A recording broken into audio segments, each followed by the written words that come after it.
Bon, non, pas de la même manière. Qu'est-ce que vous en savez? Monsieur, s'il vous plaît, laissez Marius s'exprimer. Vous désabusez et vous serez totalement sûr. Marius, non, allons-y, allons professionnellement, s'il vous plaît.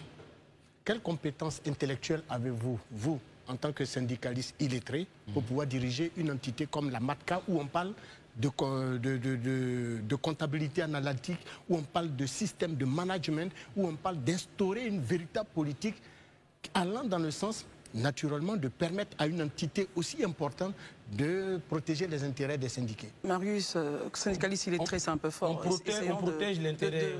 D'être élégant dans nos propos. Je vous vois parler toujours sur le plateau. Vous parlez de la théorie, mais il faut apprendre la pratique. Il faut apprendre la pratique. Et j'ai fait la pratique. Vous n'avez jamais fait la pratique. Tout ce que vous faites, je n'ai jamais vu ça sur le terrain.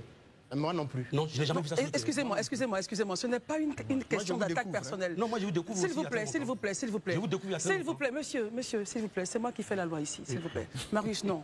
Syndicaliste illettré, vous retirez votre propos. C'est retiré. Très bien. Monsieur, vous répondez à la question, sans rentrer dans le débat de personne, s'il vous plaît. Vous savez, notre secteur d'activité, c'est un secteur informel qui injecte beaucoup d'argent. Est-ce que vous voyez très bien? MATCA a été créé par des personnes, père à son nom, Aladji Kassim Koulibaly. MATCA a une histoire. Est-ce que vous voyez très bien? Appris par le secteur des transports, tout le monde le sait très bien que c'est un secteur informel. Nous sommes illettrés, comme il le dit, mais c'est nous qui... Non, il a retiré son mot. Non, il retire ou pas. Non, excusez-moi, non, monsieur le Président. C'est très dangereux. Excusez-moi, monsieur, excusez-moi, tout doucement. Autant pour moi. Ici, lorsqu'un propos est retiré, on ne fait plus cas. Autant pour moi. Très bien, continuez votre propos. Voilà, quand vous voyez la MATCA aujourd'hui, j'ai les larmes aux yeux, quand on me pose des questions comme ça, et puis je regarde... Quand je faisais assainissement pour que les gens puissent aller prendre le taxi-compteur, je n'ai pas vu des diplômés en face de moi. Je n'ai pas vu tous ceux qui ont fait, d'après eux, j'ai diplôme Bac plus 4, Bac plus 5. J'étais avec des gens qui ont les CM2, le niveau élevé. Parce que le diplôme ne mobilise pas. Le diplôme ne convainc pas les gens. Est-ce que vous voyez très bien? Ça n'a jamais convaincu quelqu'un. Le diplôme ne convainc pas les gens. Herman, laissez-le terminer, je vous en prie. Je suis d'accord avec vous. Herman, laissez-le terminer. Non, laisse-moi, je vais terminer. Il a dit tout à l'heure, je ne suis pas un management de la MATCA. Il y avait un souci qui est la concurrence déloyale. Le concurrence déloyale, c'est sur le terrain, ça se passe. Il y a des personnes qui mettent les antennes, qui ne prennent pas l'assurance MATCA. Je les connais. Un homme qui est assis dans Karabat au bureau, il ne les connaît pas. Il est un homme de terrain, en tant qu'un pionnier du transport terrestre. Un ancien coxer Niamoro, chargé de Baka. Si je n'ai pas d'expérience, je comprends tout alors. Il y a problème. Et ce très bien. Aujourd'hui, j'ai créé toute mon entreprise pour pouvoir convaincre mes collaborateurs parce que c'est rentable, le taxi-compteur qui est le vitrine d'Abidjan. Tous les pays des sous-régions ont tué les taxi-compteurs, sauf la Côte d'Ivoire. Quand quelqu'un quitte à n'importe quel pays au monde, quand il descend à l'aéroport, premier étranger que vous voyez, c'est un chauffeur de taxi-compteur, couleur orange. Je suis d'accord avec vous. Mais je ne suis pas d'accord que le président de la République de Côte d'Ivoire a créé les taxis ivoires. Le taxi ivoire qui a été donné à des personnes qui ont tué le système, SOMAT, GMTCI. Les mêmes gars se retrouvent au sein de la MATCA. Voilà pourquoi je m'oppose à eux. Je parle à la place du DG. Et je vois très bien, ce n'est pas la première fois qu'on accuse le DG des étrangers. Ce n'est pas la première fois qu'on dit qu'il a fait des détournements. Ce n'est pas à moi de dire tout ça. Et je vois très bien. J'ai relancé l'économie de la MATCA avec convaincre des chauffeurs et des transporteurs et les faire comprendre qu'au lieu de payer chaque jour que j'ai fait les rechargements de VTC ou Yango 20 000 francs par jour, quand j'ai été chauffeur de taxi pendant 22 ans, pendant 12 ans, j'ai été retiré. Pendant 12 ans, quand tu sors ma tête, tu n'as pas 5 francs sur toi. Revenez à la case de départ. Le président tient à ce secteur. BRT dans 2027, le BRT, Rapide Transit. Le Baka va aller dans les grands Abidjan. Le taxi-compteur aujourd'hui arrive à Dabou, à Tchassalé, en Dussi comme VTC. Et ça, vous voyez très bien. Mes amis, ils ont payé des taxis-compteurs.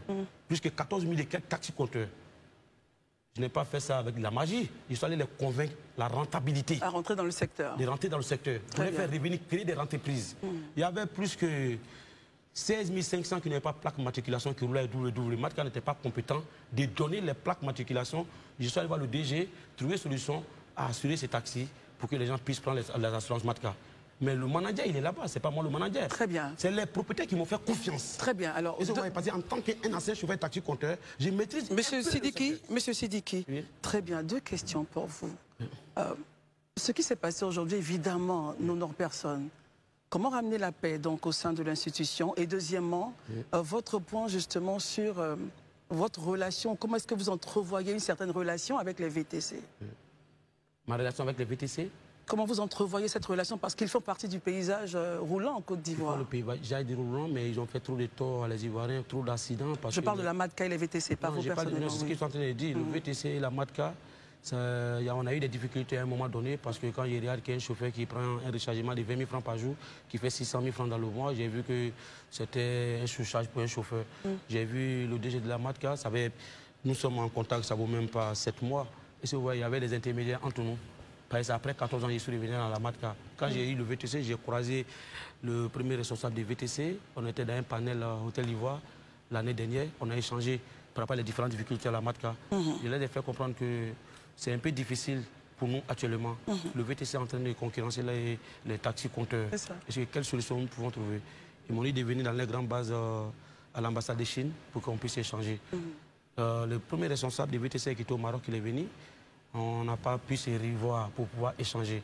Ça fait que j'ai mis des gilets parmi des délégués avec le syndicat des taxis compteurs pour pouvoir essayer de faire un assainissement sur le terrain moi-même. Mais dans ça, j'ai eu tout un problème. J'ai vu des autorités derrière ça. J'ai vu des autorités même qui roulaient taxis VTC quand on bloque les véhicules qui ne payent aucune taxe de l'État du Côte d'Ivoire. Plus que 12 500 taxis qui ne payent aucune taxe. Parce qu'on a les preuves de ce que vous dites, c'est grave. Moi, je parle avec des preuves et des précisions. Voilà vous les avez ici, ça serait bien de nous Non, le document qui est ici, c'est non seulement des courriers que j'ai déposés le 30... D'accord. Prière après, justement, de nous faire parvenir les preuves dont vous parlez. C'est bien. C'est pour vous faire comprendre que je parle avec des preuves. Comme j'étais trop pris par le temps, j'étais en train de trouver solution avec des différents blessés, avec ceux qui ont posé des actes comme ça.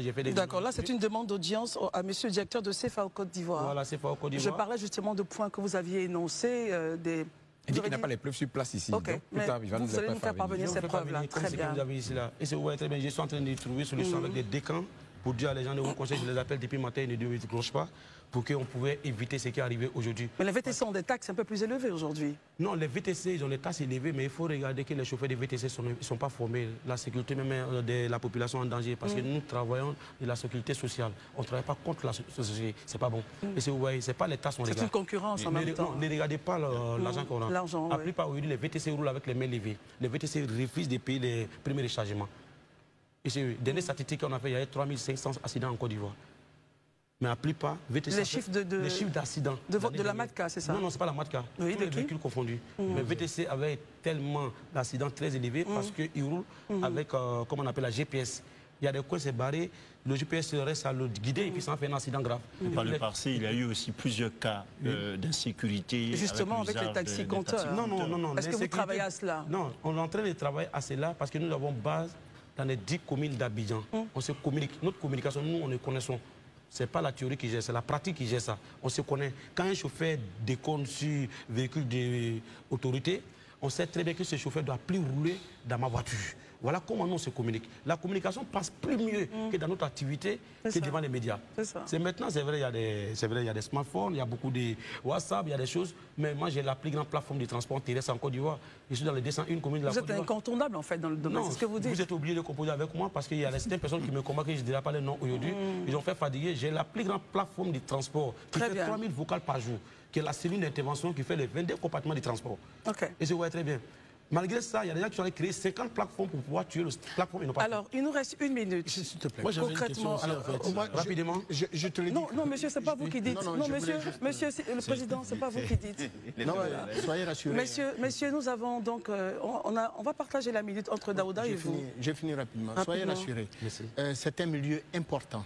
On a vu les Kassoum Koulibaly, on a vu les Nzinkan et autres. Bien entendu, qui n'ont pas fait de grandes études, mais qui se sont entourés de compétences, de gens capables de pouvoir les aider à faire avancer justement leur monde.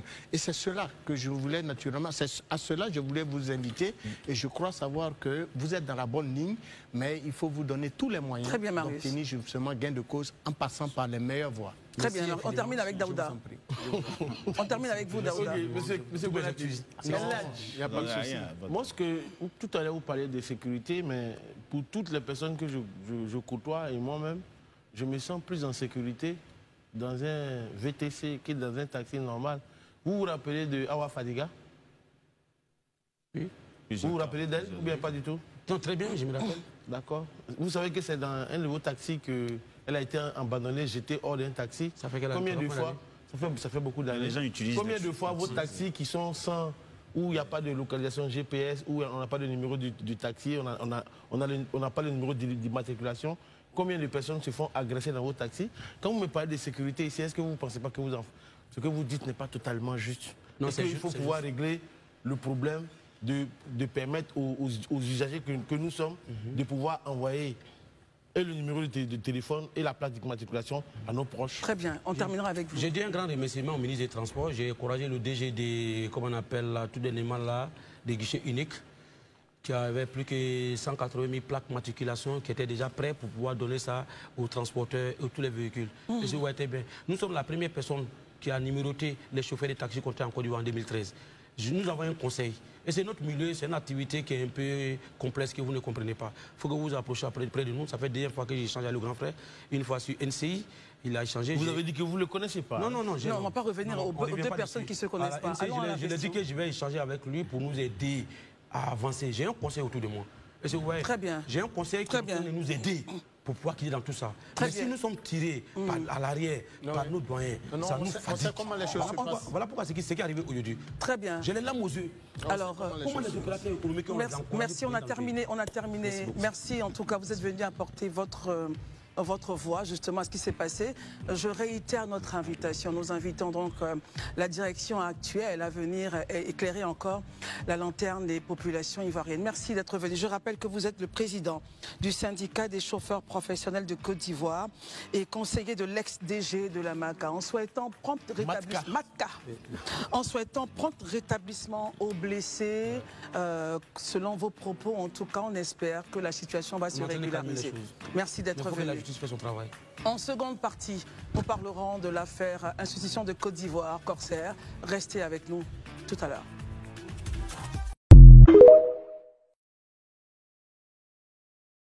Monsieur l'invité, quand vous parliez, vous aviez dit que ce n'est pas du ressort du Haut Conseil de venir installer un DG, ni encore le Conseil d'administration de ce Haut Conseil de venir installer un DG.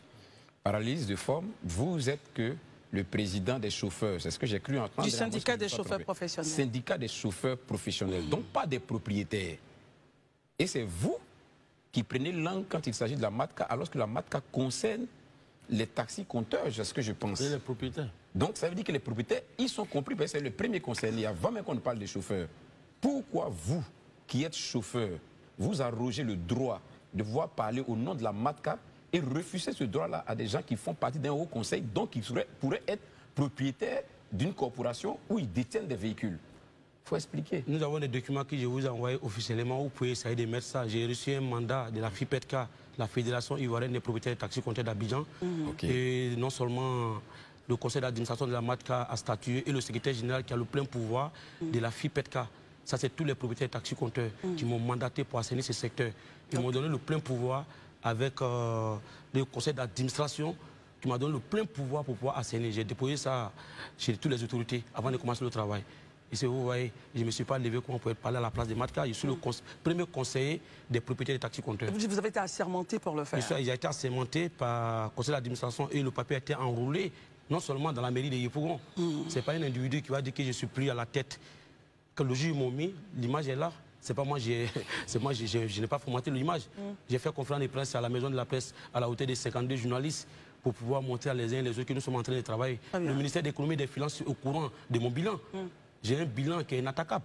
Et si vous voyez, le président a fait les ouvertures pour pouvoir aider les jeunes gens. J'ai créé des emplois. Et si vous voyez, après la grande crise qui a frappé le Sotok et les KDS, plus que 1850 chauffeurs qui sont partis en chômage technique. J'ai convaincu les gens qui sont venus payer des taxis compteurs. J'ai aussi des taxis compteurs. Et puis je me suis engagé de prendre des crédits aussi pour pouvoir essayer de payer les assurances. Très bien. Vous avez donc un bilan. Élisée relance et puis on passe à Armand. Rapidement, pardon, ma deuxième relance. À écouter en tout cas notre invité, il est même, je dis qu'il a même les attributs du DG en fait de la MATCA. C'est mon point de vue quand je l'écoute en fait. Parce que c'est lui qui a organisé il a reçu un mandat des chauffeurs, des propriétaires, il a organisé, il a eu des bilans, il a des gens il a permis que les caisses se renflouent et tout ça.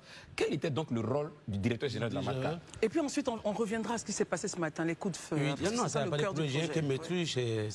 Je suis d'accord avec vous. Quel était le rôle donc du DG? Je suis d'accord avec votre. Quand on parle de DG, il y a des gens autour du DG pour pouvoir travailler. Le DG a un bureau. Est-ce que vous voyez très bien? Vous voyez l'image qui est là? C'est le jour, les mêmes personnes qui sont allées convoquer le DG au Conseil d'État pour que le DG finisse par là-bas avec eux. C'est l'image là qui est là que vous voyez.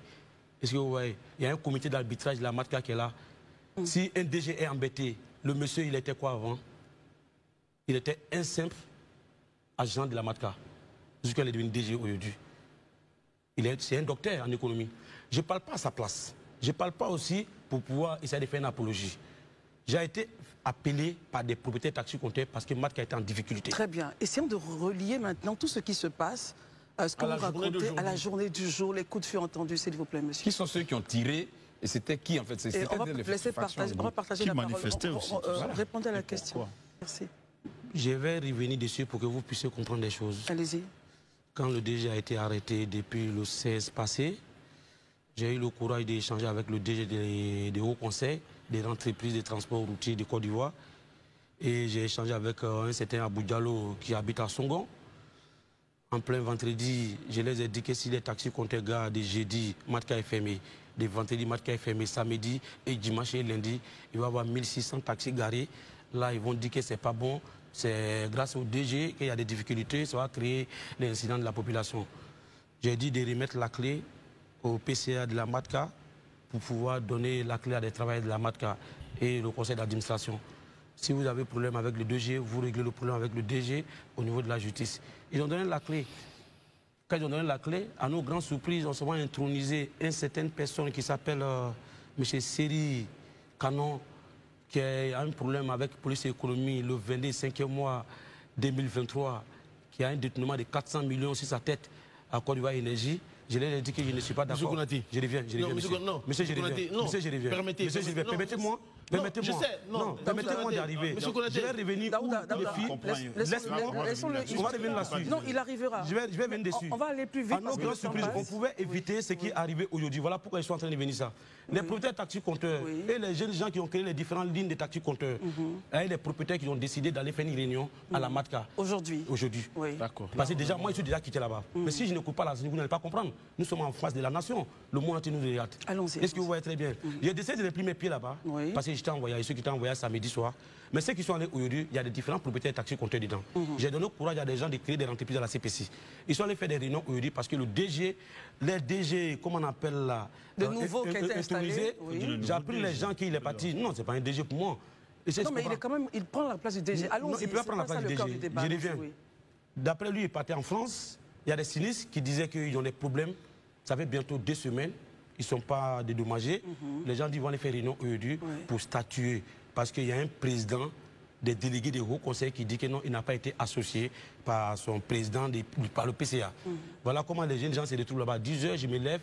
On m'appelle pour me dire qu'il y a un problème à la MATCA. Mais il y a quel problème à la MATCA? L'affaire est dans la main de justice. Les gens vont se lever pour aller faire quoi là-bas? Non, on doit aller faire réunion là-bas. À leur grande surprise, ils ont commencé à tirer. Il dit, mais qui a tiré? Non, je viens. Il dit, qui a tiré? On dit que c'est les militaires qui sont venus tirer avec des gens en civil. Il dit, vous ne les avez pas provoqués? Mais actuellement, pensez au président de la République de Côte d'Ivoire avant de faire ces trucs comme ça. Qui sont ceux qui peuvent accepter de provoquer pour qu'on puisse tirer en plein plateau?